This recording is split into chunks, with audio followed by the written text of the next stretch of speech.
আল্লাহ বলেন আমার জমিনের চিফ গেস্ট মানুষ আওলাদে আদম,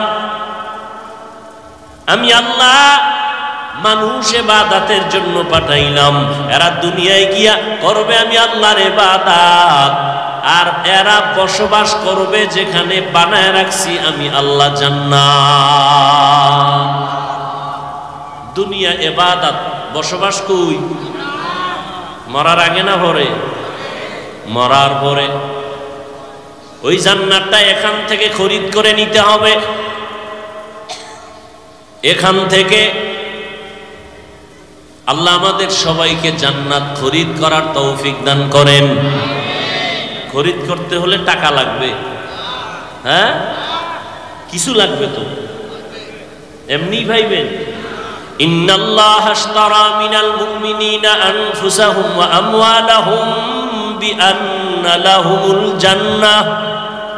আল্লাহ বলেন আমি আমার প্রিয় বান্দাদের মধ্যে যারা মুমিন এদের জান আর মাল আমি কিনে নিয়েছি, বিনিময়ে জান্নাত দিয়েছি। আল্লাহ আমাদের জানমাল নিয়ে নিছেন, বিনিময়ে কি দিছেন?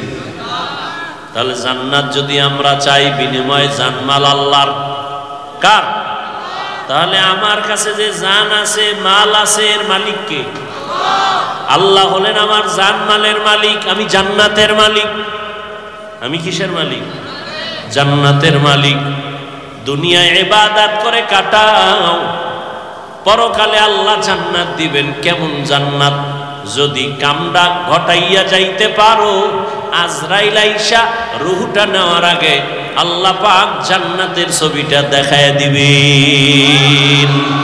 আতিনা ফি দারে দুনিয়া না হাসান, আতিনা ফি দারে উকবা না হাসান, ইয়া গিয়াসাল মুস্তাগীসিন ইহদিনা লিফতিখারা বিল উলুমি ওয়াল গিনা।